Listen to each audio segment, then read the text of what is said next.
C'est terminé, j'ai une mauvaise nouvelle. Le gouvernement vient d'annoncer la fin de la location courte durée. On ne peut donc plus louer en location courte durée. Airbnb, Booking, tout ça, c'est terminé. Non, je plaisante. Alors, il y a plusieurs choses qui sont passées dernièrement. On a vu Bruno Le Maire, le gouvernement s'agiter sur la location courte durée et sur en effet peut-être une petite incertitude. Donc on va en parler tout de suite dans cette vidéo. Avant ça, abonne-toi à la chaîne, laisse un like, pose-moi tes questions en commentaire ou tout simplement dis-moi si cette vidéo t'a plu, si tu voudrais d'autres sujets de vidéos et puis on commence tout de suite.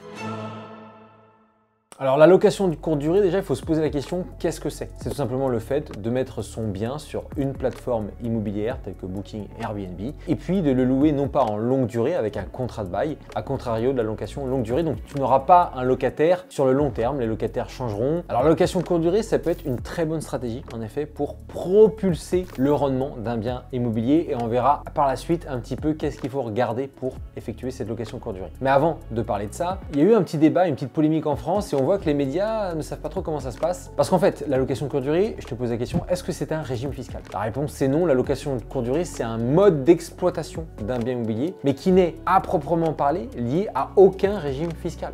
On pourrait très bien imaginer le fait de faire de la location courte durée en nu et donc tomber dans le régime foncier. Évidemment, louer un bien en nu en régime foncier pour la courte durée, ça va être compliqué parce que la courte durée, on attend quand même un minimum de prestations avec un lit, avec des draps, avec ce genre de matériel pour faciliter l'entrée et l'accueil des locataires. Mais en soi, ça peut très bien se faire. En meublé, pour le coup, c'est un autre régime fiscal qu'on appelle bénéfices industriels et commerciaux. Et là, en effet, c'est la location meublée. Donc on va devoir meubler le bien immobilier, mais c'est pas nécessairement de la location de courte durée. Ce que j'essaye de te dire, c'est qu'il n'y a aucun régime fiscal qui est attaché à la location courte durée. Or, l'État a parlé d'interdire ou de modifier le régime fiscal en lien avec le meublé de tourisme. Et c'est ce qui s'est passé, c'est dans cette confusion, c'est que les médias tout de suite ont confondu meublé de tourisme avec location courte durée. Alors la question qu'il faut se poser, c'est en quoi consiste le meublé de tourisme? Parce qu'en effet, avec cette appellation-là, on a plutôt l'impression que c'est la location courte durée, alors que c'est pas tout à fait le cas. Le meublé de tourisme, c'est un statut qui fait partie du régime fiscal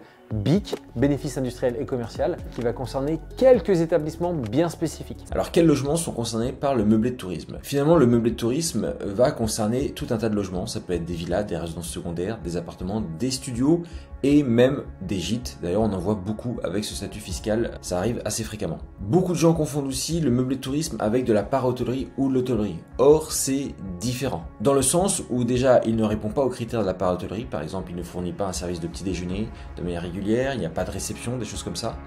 Et en plus de cela, de facto, la conséquence, c'est qu'il n'y aura pas d'assujettissement à la TVA lorsqu'on choisit le régime du meublé de tourisme, à contrario de l'hôtellerie ou de la para-hôtellerie. Alors maintenant, quelles sont les conditions et les exigences pour obtenir ce statut fiscal? La première des choses, c'est de regarder le règlement de copropriété pour vérifier si le meublé de tourisme n'est pas interdit par le règlement de copropriété. Si c'est interdit, ça veut dire que finalement, on ne peut pas procéder à ce genre d'exploitation et bénéficier de ce statut fiscal-là. S'il n'y a aucune indication, ça veut dire juridiquement qu'on a le droit d'y procéder.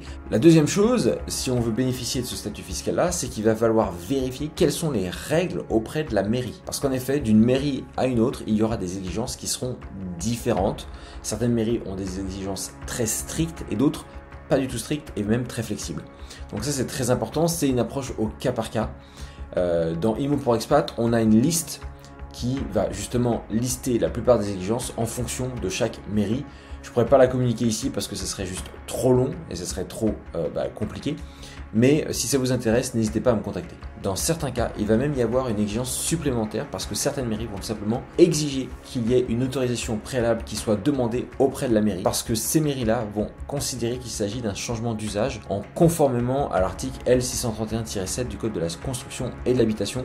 Et donc, il faudra procéder à un changement d'usage et ce changement d'usage requiert une autorisation au préalable de la mairie pour pouvoir bénéficier de ce statut fiscal-là. Alors finalement, qu'est-ce que le gouvernement a changé avec ce statut fiscal-là? Eh bien, il a changé les règles. Et c'est pour ça que tout le monde s'est mis à discuter du fait que la location courte durée serait désormais interdite ou que ce serait beaucoup moins intéressant parce que le statut fiscal du meublé de tourisme changeait. Alors, le meublé de tourisme, quelles étaient les règles auparavant? Les règles, c'était que lorsqu'on avait ce statut fiscal, on pouvait bénéficier d'un abattement de 71%.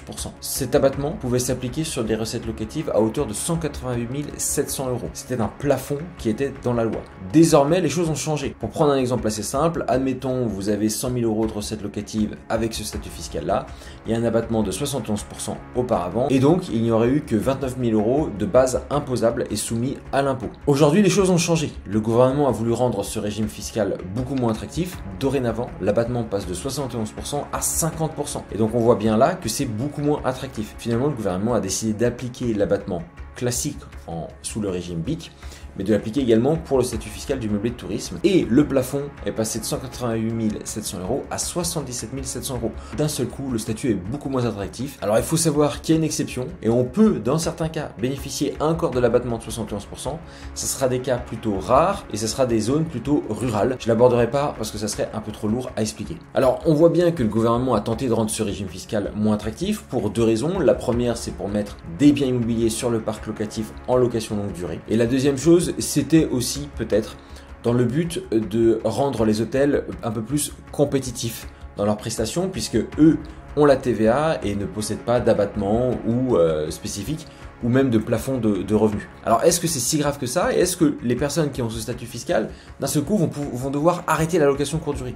Eh bien la réponse est non, parce qu'en réalité il existe des statuts fiscaux, des régimes fiscaux qui sont tout aussi intéressants, voire même plus intéressants dans certains cas. La conclusion, c'est la suivante, c'est qu'il faut faire attention à ce qu'on voit, ce qui est publié dans les journaux, dans les médias, de ce que dit le gouvernement. Pourquoi? Parce que tout simplement, le gouvernement, en disant cela, ils ont dit « On va libérer en France 100 000 logements du parc immobilier pour le mettre dans la location longue durée. » Sauf que, comme tu l'auras compris, ces logements-là en meublé de tourisme, c'est des logements qui sont spécifiquement adaptés et aménagés pour en fait accueillir des locataires sous forme de gîte, sous forme de location courte durée, mais professionnelle. Et donc, ces logements-là ne rentreront pas dans le parc immobilier pour la location longue durée. Parce qu'on a bien compris qu'un gîte, ce n'est pas fait pour accueillir une famille, pour louer à un étudiant. Non, un gîte, c'est fait pour accueillir des voyageurs pour une durée déterminée. C'est donc plutôt une mesure de communication. Tu l'auras bien compris, ces 100 000 logements resteront tout simplement des gîtes dans la plupart des cas, ou dans le statut du meublé de tourisme, parce qu'ils ne sont pas adaptés pour rentrer dans le parc immobilier en location longue durée. Alors peut-être dernière partie sur la location courte durée,